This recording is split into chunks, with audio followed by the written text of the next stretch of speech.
Hello student, स्वागत है आपका प्रोबेबिलिटी पार्ट 3 में। अभी तक हमने probability part 1 and part 2 cover किया है, जिसमें हमने प्रोबेबिलिटी पार्ट 1 में प्रोबेबिलिटी का पूरा कॉन्सेप्ट कवर कर लिया था एंड प्रोबेबिलिटी पार्ट 2 में हमने कुछ एग्जांपल लिए थे एंड उसके अकॉर्डिंग कैसे हम सैंपल स्पेस फाइंड करते हैं, कैसे हम इवेंट बनाते हैं एंड कैसे हम उसमें प्रोबेबिलिटी फाइंड करते हैं, उसकी डिस्कशन हमने की थी पार्ट 2 में। अभी तक आपने प्रोबेबिलिटी पार्ट 1 एंड 2 नहीं देखा है तो ऊपर राइट टैब पर उसका लिंक आ रहा है, वहां पर जाकर आप उससे देख सकते हो। चलो, तो यहाँ पर प्रोबेबिलिटी पार्ट 3 में मैंने बताया था उस तरह से कि हम प्रोबेबिलिटी पार्ट 3 में कुछ एग्जाम्पल देखने वाले हैं, जिसमें हमें उसे कैसे लिखना है वो हम आज सीखने वाले हैं। तो आओ चलो धमाकेदार शुरुआत करते हैं प्रोबेबिलिटी पार्ट 3 की। सबसे पहले हमने एनसीईआरटी बुक का एग्जाम्पल नंबर 3 लिया है, जिसमें हम देखेंगे कि किसी भी एग्जाम्पल को कैसे गिनते हैं मेथड वाइज। सबसे पहले एग्जाम्पल पढ़ते हैं। Suppose we throw a dice 1। इतना पढ़ते ही हमें आइडिया आ जाना चाहिए कि हमें एक डाइस को थ्रो करना है। अगर हम एक डाइस को थ्रो करते हैं तब हमें उस पर कितने पॉसिबल आउटकम मिलते हैं। तो 1, 2, 3, 4, 5 and 6 means total number of 6 outcome हमें मिलते हैं। तो सबसे पहले हमें उसी को लिखना है कि the number of all possible outcome is 6, that is 1, 2, 3, 4, 5 and 6। तो सबसे पहले क्वेश्चन पढ़ते ही आपको उसके टोटल नंबर ऑफ आउटकम जो भी है उसको लिख देना है। उसके बाद हमें फर्स्ट क्वेश्चन पढ़ना है, what is the probability of getting a number greater than 4। Means उसमें से हमें ऐसी प्रोबेबिलिटी फाइंड करनी है जिसका नंबर ग्रेटर देन 4 हो। हमें पता है कि इन सब में से ग्रेटर देन 4 वाले कितने हैं, 5 एंड 6। सबसे पहले हमें इस प्रोबेबिलिटी की इवेंट बनानी पड़ेगी। तो उसके लिए एक सेंटेंस लिखते हैं, let E be the event that getting a number greater than 4। जो भी आपको प्रोबेबिलिटी फाइंड करनी है उसको आपको पहले इवेंट बनानी है, और हमें पता है कि हम इवेंट को capital E, capital F, capital G या किसी भी कैपिटल लेटर से डिनोट कर सकते हैं। इवेंट बनाने के बाद आपको उस इवेंट के अकॉर्डिंग फेवरेबल आउटकम कितने हैं वो आपको लिखने हैं। Means the number of favourable outcome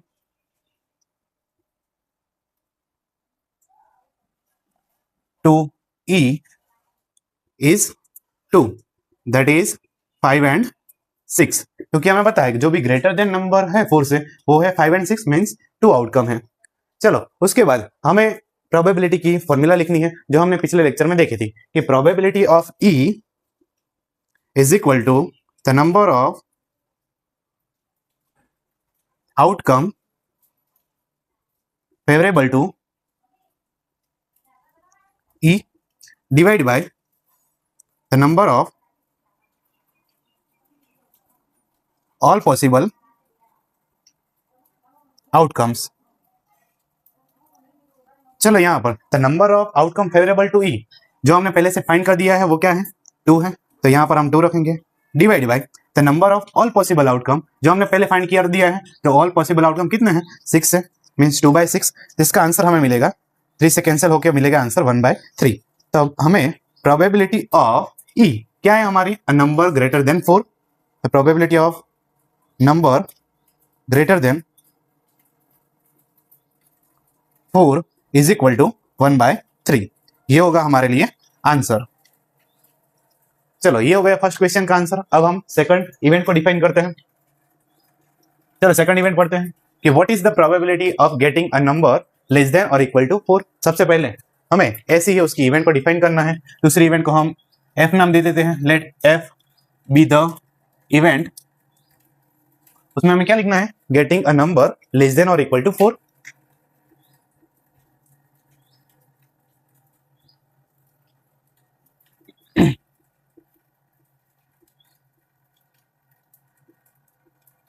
तो ये बन गई हमारी इवेंट। अब हमें इस इवेंट के अकॉर्डिंग फेवरेबल आउटकम कितने हैं वो हमें पता करना है। Means getting a number less than और इक्वल टू 4 मींस 4 या 4 से कम आउटकम कितने हैं। तो हम इसमें देख सकते हैं 4 या 4 से कम कितने आउटकम है, 4 आउटकम है। तो हमें उसकी एक लाइन लिखनी है, the number of favourable outcome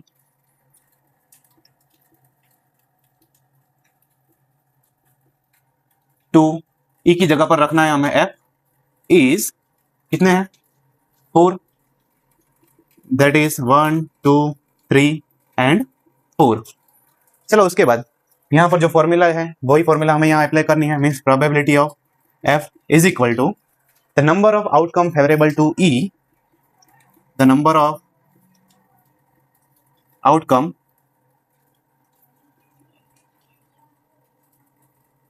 E की जगह पर रखना है हमें यहाँ पर एफ, क्योंकि यहाँ पर हमारी इवेंट है एफ, डिवाइड में तो the number of all possible outcome. चलो यहाँ पर the number of favourable outcome to F, वो कितने हैं यहाँ पर 4 हैं, and divide by the number of all possible outcome कितने हैं 6 है, यहाँ पर 2 से कैंसिल करके आंसर मिलेगा हमें 2/3। चलो तो the probability of number less than और equal to 4, number less than और इक्वल टू 4 जो हमें मिली 2/3। चलो ये है हमारा आंसर। स्टूडेंट्स यहाँ पर हमें ई फाइंड करने के बाद हमें अगर ऐसा पता चल जाए कि जो ई एंड एफ है वो दोनों कॉम्प्लीमेंट्री इवेंट हैं, कैसे पता चलेगा कि हमने पिछले लेक्चर में पढ़ा था कि जो भी कॉम्प्लीमेंट्री इवेंट होते हैं उन दोनों के फेवरेबल आउटकम का सम कितना होता है, सैंपल स्पेस होता है। अगर हम यहाँ पर देखें तो इवेंट ई में 5 and 6 कवर हो रहे हैं एंड इवेंट एफ में 1 to 4 कवर हो रहे हैं, मीन्स यहाँ दोनों इवेंट मिलाकर पूरा सैंपल स्पेस कवर हो रहा है। तब हम ई एंड एफ इवेंट को एक दूसरे के कॉम्प्लीमेंट इवेंट बोल सकते हैं। अगर हमें एफ ऐसे फाइंड नहीं करना है तो एक और मेथड से भी हम फाइंड कर सकते हैं, क्योंकि हमें कॉम्प्लीमेंट इवेंट की फॉर्मूला पता है कि here F is nothing but complement of event E. Then हमें पता है कि प्रोबेबिलिटी ऑफ एफ को हम लिख सकते हैं probability of not E, and उसकी फॉर्मूला हमें पता है कि 1 माइनस प्रोबेबिलिटी ऑफ ई होती है, एंड 1 माइनस प्रोबेबिलिटी ऑफ ई हमने पहले से फाइंड कर रखी है जो हमारी है 1/3। एंड जब भी हम 1 माइनस 1/3 करेंगे तब इस 3 को यहाँ पर मल्टीप्लाई करने पर 3 माइनस 1/3, जिसका आंसर हमें मिलेगा 2/3, means probability of F is equal to 2/3। तब हमें दोनों केस में यहाँ पर भी आंसर 2/3 मिला, यहाँ पर भी आंसर 2/3 मिला, मीन्स आप इस वाले पार्ट को स्किप करके ये वाला पार्ट भी कर सकते हैं। तो स्टूडेंट हमें किसी भी एग्जाम्पल में ये मेथड से हमें आंसर लिखना है। अगर आप हर एक एग्जाम्पल में ये मेथड से आंसर लिखोगे तब आपको हर एक एग्जाम्पल में फुल में से फुल मार्क्स मिल जाएंगे। आगे से हम नेक्स्ट सभी एग्जाम्पल में पूरी मेथड नहीं करेंगे, बट आप ये मेथड फॉलो करके सभी के आंसर लिख सकते हो। अब नेक्स्ट सारे एग्जाम्पल में हम सिर्फ समझेंगे कि उसका आंसर हमें कैसे निकालना है। तो आओ चलो देखते हैं नेक्स्ट एग्जाम्पल जो है हमारा example number 1। Find the probability of getting a head when a coin is toss once. हमें पता है जब भी हम एक कॉइन को एक बार टॉस करते हैं तब उस पर 2 आउटकम मिलते हैं, means all possible outcome are 2। Then उसके बाद हमें क्या फाइंड करना है, गेटिंग अ हेड। चलो उसमें से हेड कितनी बार आ सकता है, तो हमें पता है कि हेड एक ही बार आता है, means number of favourable outcome कितने हैं हमारे, ओनली 1 है। अगर हम इस इवेंट को ई नाम दे दे तब उसमें फेवरेबल आउटकम ओनली 1 है, डिवाइड में ऑल पॉसिबल आउटकम है हमारे पास 2, तो हमारे पास प्रोबेबिलिटी ऑफ हेड की मिल जाएगी हमें 1/2। अगर हम चलो दूसरा question, also find the probability of getting a tail, means हमें फाइंड करनी है प्रोबेबिलिटी ऑफ टेल। चलो अगर हमें पता है कि एक बार कॉइन को टॉस करने पर उस बार एक बार हेड आ सकता है या एक बार टेल आ सकता है, मीन्स टेल आने के चांसेस ओनली 1 है एंड आउट ऑफ चांसेस कितने हैं 2 है, तो उसका भी हमें आंसर मिलेगा 1/2। यहाँ पर हम देख सकते हैं कि इन दोनों इवेंट में जो भी फेवरेबल आउटकम है वो ओनली 1 है। तब हमें पता है कि ऐसी इवेंट को बोलते हैं हम एलिमेंट्री इवेंट, मीन्स इस वाले एक्सपेरिमेंट में ये जो दोनों इवेंट है वो है हमारी एलिमेंट्री इवेंट। चलो हमें पता है कि sum of probability of all elementary event of the experiment is 1। यहाँ पर 2 एलिमेंट्री इवेंट है हेड एंड टेल, अगर उन दोनों की प्रोबेबिलिटी का अगर हम सम करें तो वो क्या होगा 1 होगा, जो स्टेटमेंट ऑब्वियसली ट्रू है। चलो स्टूडेंट नेक्स्ट एग्जांपल है हमारा example number 2। A bag contain red ball, blue ball and a yellow ball means एक बैग में एक रेड बॉल है, एक ब्लू बॉल है एंड एक येलो बॉल है. All the ball being of the same size. Ritika take out a ball from the bag without looking into it. What is the probability that she take out the yellow ball, red ball and blue ball? Means हमें यहाँ पर तीनों की probability निकालनी है कि yellow ball आने की प्रोबेबिलिटी कितनी है, रेड बॉल आने की प्रोबेबिलिटी कितनी है एंड ब्लू बॉल आने की प्रोबेबिलिटी कितनी है. सबसे पहले हमें इस वाले एक्सपेरिमेंट में total number of outcome means all possible outcome कितने होंगे, तो यहाँ पर 3 बॉल है. मीन्स हमारे टोटल आउटकम्स कितने होंगे, हमारे 3 होंगे. उसमें 1 रेड बॉल है, 1 ब्लू बॉल है एंड 1 येलो बॉल है. अगर हम इस पहली वाली इवेंट को प्रोबेबिलिटी ऑफ y नाम दे, तब इस y के फेवरेबल में मीन्स येलो बॉल कितने हैं हमारे पास 1 है, तो हमारे फेवरेबल आउटकम हो गया 1 divide by total number of possible outcome कितने होंगे, वो होंगे हमारे लिए 3. तो इसकी प्रोबेबिलिटी मिल जाएगी हमें 1/3. अगर हम इस रेड बॉल आने की इवेंट को बोले प्रोबेबिलिटी ऑफ r बोल दें, तब उसकी प्रोबेबिलिटी हमें कितनी मिलेगी, तो यहाँ पर रेड के फेवरेबल आउटकम कितने हैं, वो हमारे लिए है 1 divide by total number of outcome कितने हैं, जो है 3. उसके बाद ब्लू बॉल आने के लिए अगर हम ब्लू बॉल की प्रोबेबिलिटी को प्रोबेबिलिटी ऑफ b बोल दें, तब ब्लू बॉल आने के चांसेस कितने हैं, तो ब्लू बॉल कितने हैं, ओनली 1. देन फेवरेबल आउटकम में 1 divide bye all possible outcome हमें पता है कि वो है हमारे लिए 3. यहाँ पर आप देख सकते हो कि हर एक इवेंट में फेवरेबल आउटकम कितने हैं, 1 है. हर एक इवेंट में फेवरेबल आउटकम 1 है. तो ऐसे इवेंट को बोलते हैं हम एलिमेंट्री इवेंट. एंड किसी भी एक्सपेरिमेंट में ऑल एलिमेंट्री इवेंट की प्रोबेबिलिटी का सम हमें पता है क्या होता है, 1 होता है. यहाँ पर आप तीनों का अगर हम सम करें 1/3 प्लस 1/3 प्लस 1/3, जिसका आंसर हमें मिलेगा 3/3 दैट इज 1. तो ये स्टेटमेंट ऑब्वियसली ट्रू है, जो हमें याद रखना है, क्योंकि ये स्टेटमेंट कई बार हमारे फिल इन द ब्लैंक या एमसीक्यू में पूछा जा सकता है कि sum of probability of all elementary event is 1. आओ स्टूडेंट, चलो देखते हैं नेक्स्ट एग्जांपल, जो है हमारा example number 4. One card is drawn from a well shuffled deck of 52 card. Means हमारे पास टोटल नंबर ऑफ 52 कार्ड्स हैं. Means total number of outcome कितने हो सकते हैं, 52 हो सकते हैं. Calculate the probability that the card will be an ace. अगर हम इस पहली वाले इवेंट को अगर ई नाम दे, then probability of E is equal to E के फेवरेबल में कितने आउटकम है, मीन्स कितने इक्के होंगे इस 52 कार्ड में. तो हमें पता है कि 52 कार्ड्स में 4 इक्के होते हैं. फर्स्ट स्पेड, सेकंड क्लब वाला, देन हार्ट वाला एंड लास्ट डायमंड वाला. ऐसे 4 इक्के होते हैं. मींस फर्स्ट वाले इवेंट के फेवरेबल में 4 आउटकम है divide by total number of outcome के कितने हैं, 52 है. तो इसकी प्रोबेबिलिटी मिलेगी, 4 से कैंसिल करेंगे तो आएगा 13, देन 1/30 इसकी प्रोबेबिलिटी मिल जाएगी. चलो सेकंड देखते हैं. Not be an ace means इक्का नहीं होना चाहिए. मीन्स इक्के के अलावा जो भी कार्ड बचते हैं उन सभी को लेना है हमें सेकंड वाले इवेंट के फेवरेबल आउटकम में. तब हम ऐसी इवेंट की प्रोबेबिलिटी हम किसी और वे से फाइंड कर सकते हैं. अभी हमने थर्ड वाले एग्जांपल में देखा था कि जब भी दो प्रोबेबिलिटी के आउटकम का सम पूरा सैंपल स्पेस बनता है, तब वो दोनों इवेंट एक दूसरे की कॉम्प्लीमेंट्री इवेंट बनते हैं. एंड कॉम्प्लीमेंट्री इवेंट की प्रोबेबिलिटी हम फॉर्मूला से फाइंड कर सकते हैं. अगर हम इस सेकंड वाले इवेंट को नाम दें प्रोबेबिलिटी ऑफ एफ, देन वो होगी probability of not E.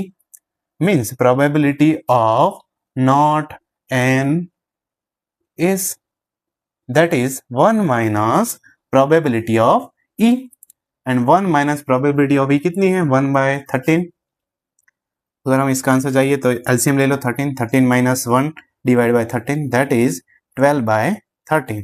Then probability of not an ace is 12/13. ऐसे हम क्वेश्चन का आंसर लिख सकते हैं. लेकिन आपको ये पूरा आंसर लिखना है मेथड से. किस मेथड से, जो हमने सबसे पहले एग्जांपल 3 में बताई थी, उस मेथड से आपको इसका आंसर लिखना है. ऐसे शॉर्ट मेथड में लिखोगे तो आपको पूरे मार्क्स नहीं मिलेंगे.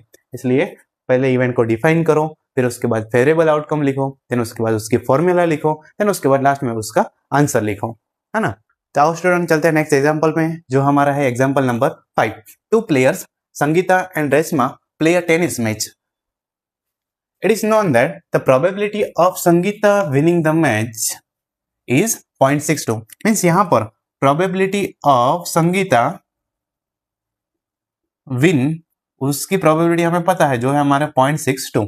हमें फाइंड करनी है probability of Reshma winning the match. यहाँ पर जो दूसरा प्लेयर है रेशमा, वो जब भी विन करेगी उसकी प्रोबेबिलिटी हमें फाइंड करनी है। हमारे पास एक प्रोबेबिलिटी है संगीता विन की, चलो हमें फाइंड करनी है probability of Reshma win the match. चलो अगर यहाँ पर हम थोड़ा सोचे तो रेशमा जब भी जीतती है तब संगीता हारेगी, क्योंकि कोई भी एक प्लेयर ही जीत सकता है। तो यहाँ पर हम इसकी प्रोबेबिलिटी को probability of not Sangeeta win लिख सकते हैं, संगीता विन लिख सकते हैं, है ना। मीन्स इस वाली प्रोबेबिलिटी को हम इसका कॉम्प्लीमेंट बता सकते हैं। अगर हम इसका कॉम्प्लीमेंट बता रहे हैं तो उसकी फॉर्मूला हमें पता है कि 1 minus probability of Sangeeta win the match. चलो हमें 1 minus probability of Sangeeta win की प्रोबेबिलिटी पता है, मीन्स 1 माइनस 0.62, जिस two means 0.38 means probability of Reshma win the match is 0.38। तो ऐसा करके हम इस एग्जांपल में प्रोबेबिलिटी निकाल सकते हैं। यहाँ पर फिर से देखो एक बार, जब भी रेशमा जीतेगी तब संगीता नहीं जीतेगी, एंड संगीता नहीं जीतेगी मीन्स इसका हमें कॉम्प्लीमेंट लेना है। कॉम्प्लीमेंट की फॉर्मूला हमें पता है कि 1 minus probability of Sangeeta win. 1 minus probability of Sangeeta win जो है 0.62, उसको हमने सब्ट्रैक्ट कर दिया, तो 1 माइनस 0.62 इज इक्वल टू 0.38। तो हमें मिल गई प्रोबेबिलिटी ऑफ रेशमा विन।